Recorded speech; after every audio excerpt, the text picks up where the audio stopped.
Hey, everyone. I'm Austin, and I'm 40 years old. My ex-wife had been cheating on me steadily, and I had absolutely no idea until I found out. This happened a very long time ago, but I guess it's the right time to share it. For the sake of this video, I'm going to call my ex-wife Esther. And I grew up in the same neighborhood, and we saw each other a lot as kids. I was 6 years old when she was born, and by the time she had grown to become a teenager, I was already set to leave for college. By the time I was back from college and I returned home, Esther was already a grown-ass teenager, and I must confess I was attracted to her. Her body was well developed and she took a lovely shape. She was almost done with high school and she had a bunch of friends she always hung out with, though I liked her. I didn't really get the chance to talk to her or tell her how I felt. So we just remained people who lived in the same neighborhood, and would often talk to each other whenever we bumped into each other.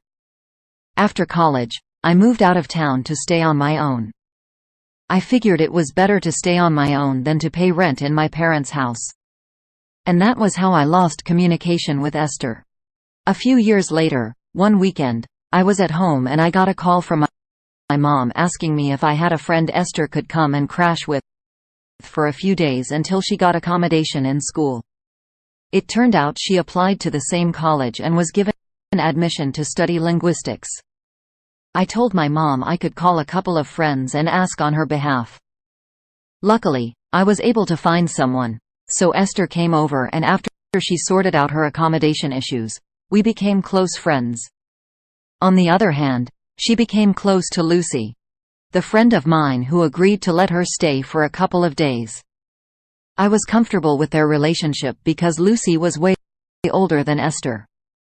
And since she just moved into town, it'd be advisable for her to have a couple of new friends. To cut the long story short, since she had been my longtime crush, I loved and I really wanted to be with her. So I asked her to be my girlfriend, and she said yes. Being that Lucy was Esther's best friend, the three of us became inseparable. We were always together and went on vacations together. Though Lucy had been in series of relationships, but they never really ended well. So whenever she needed a shoulder to cry on, we were always there for her. After college, Esther got a job and I did as well, so we were both comfortable. Lucy had a great job too. She was an editor in a publishing company, so her job allowed her to work from home whenever she wanted to. My job was a 9-to-5.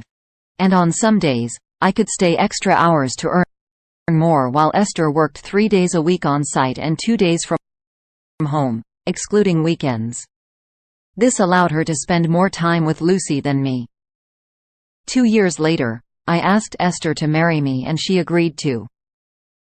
We went back to have a wedding at our hometown, and Lucy joined us.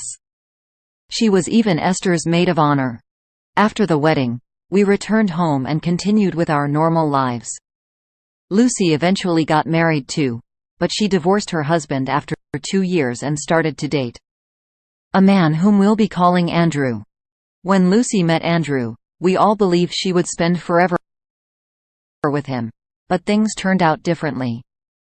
They did not last for long because Andrew went to jail for domestic violence.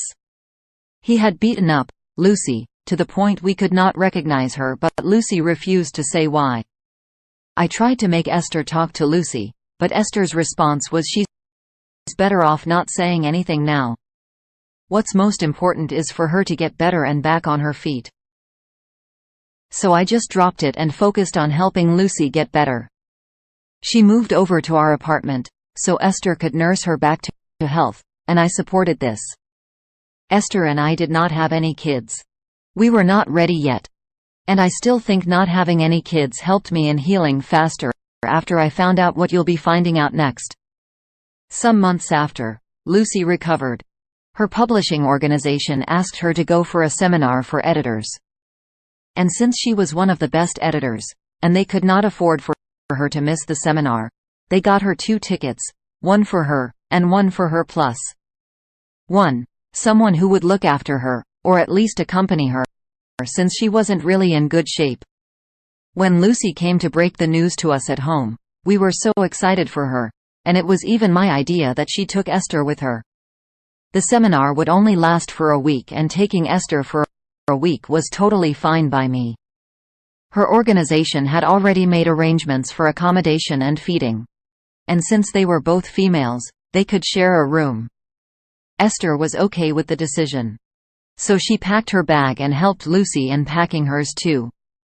The two ladies traveled and I was left at home alone. I must admit it was a very long and cold 1 week, but it was also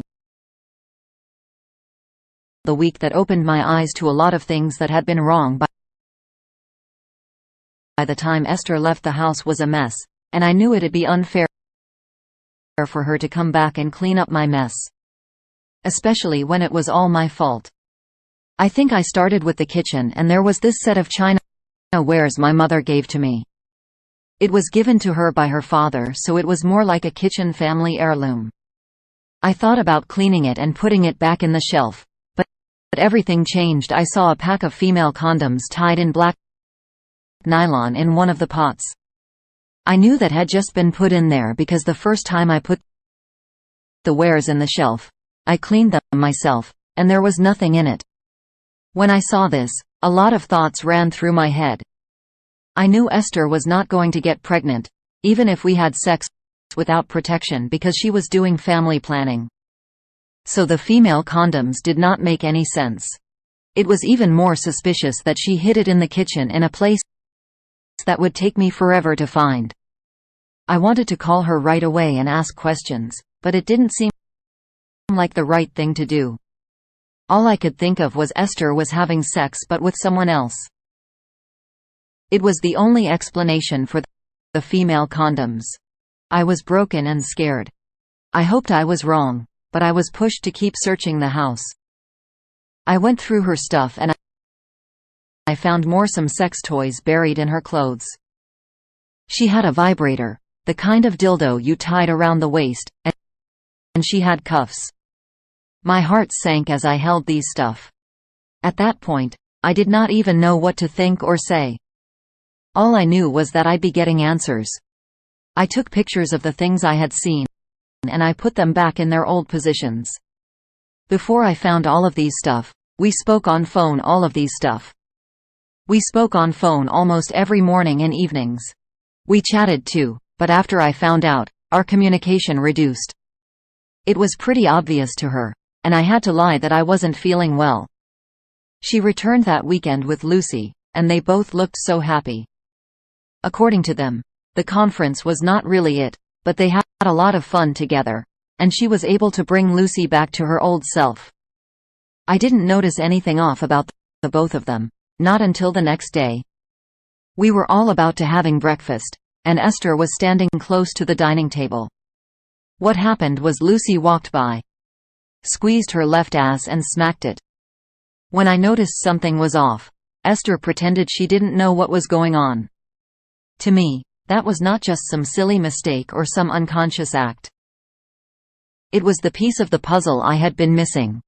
I pretended it was nothing too, but deep within me, it was eating me up. I really wanted to confront her about the things I had seen. We never used sex toys or cuffs, so it didn't make any sense for her to have them. These toys were not packed either. They had been used several times. And the thing with the kind of sex toys she had were the ones that required two people. To be honest, at that time, there was nothing I did search for on Google concerning lesbians. I searched and searched, but there were no signs of what I had seen with Esther and Lucy. I was only suspecting them then, and I didn't really catch them in the act. All this while, my ex-wife had noticed there was something wrong with me, but I didn't a great job at hiding it. I didn't tell her about the things I had seen. We also did not have sex the whole while.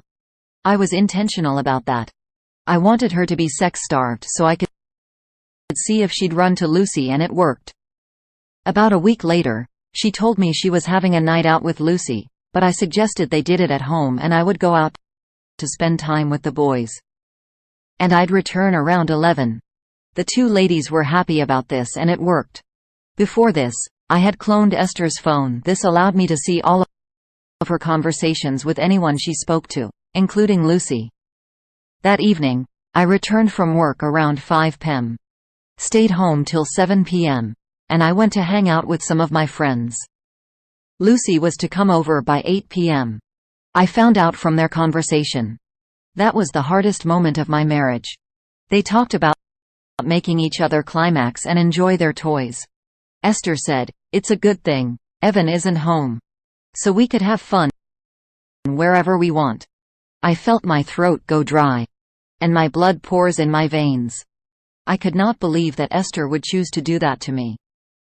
It was one thing that she was cheating on me, it was another that she cheated on me with a woman. From their conversation, I followed it up till when Lucy arrived and I knew I had to take action. The bar I was hanging out at was just around the corner and it was literally a 5 minutes drive from my house. I went home immediately. I had my keys, so I just went straight into the house. I found the both of them on our matrimonial bed with Lucy pounding Esther with a dildo tied around her waist. They were so engrossed that they didn't see me standing at the door. I could not control the tears that rolled down my cheeks. It was at the moment I understand why Andrew did what he did. He must have caught Lucy cheating on him with a woman and he hit her. The craziest part was that even if I was told Esther and Lucy were lesbian partners, I would never have believed it. The two ladies were best friends and I couldn't believe they had been sleeping with each other for years right under my nose. I was so mad that I threw them out of my house, naked. I didn't care what the neighbors had to say. I wasn't going to be a weak man who'd let my wife and her partner manipulate me. I threw out her stuff and locked the doors. That wasn't all. I knew she'd lie against me to her parents, and I was very prepared for that. I printed her conversation with Lucy. I made photocopies for each members of her family, and I drove back to our hometown. As expected, she was already there and I didn't even waste my time with her. Even looking at her disgusted me. Her parents were disappointed. The expression on their faces was everything I wanted. She tried to beg me, but I was already out of the marriage. I wanted nothing to do with her anymore. I knew her parents would make living with them hell for her. And I wanted to cause her the same pain she caused me. The pain of disappointing someone who loved you or someone who expected a lot from you. I wanted her to feel that. She tried to put the blame on Lucy, but I wasn't buying that. She was an adult and she was responsible for the actions she did. Not anybody else. Later on, we divorced and we both went our separate ways. Lucy, on the other hand, traveled back to her country. The last post I saw on her Facebook before I blocked her was a picture of her with a younger girl whom she called her best friend. I hated her for ruining my life, but I figured it would be way better if I blocked her on all social media platforms and moved on with my life. I never heard from Esther again, and to be frank, I hope she burns in hell for all I care. She ruined me and my chances of falling in love again. Since then, it has been difficult to trust any woman. In fact, I trust my dog more. This was my cheating story and it is one I can never forget. Stop. Most of you are not subscribed. Remember to like and subscribe if you like the video. Everything helps for the algorithm.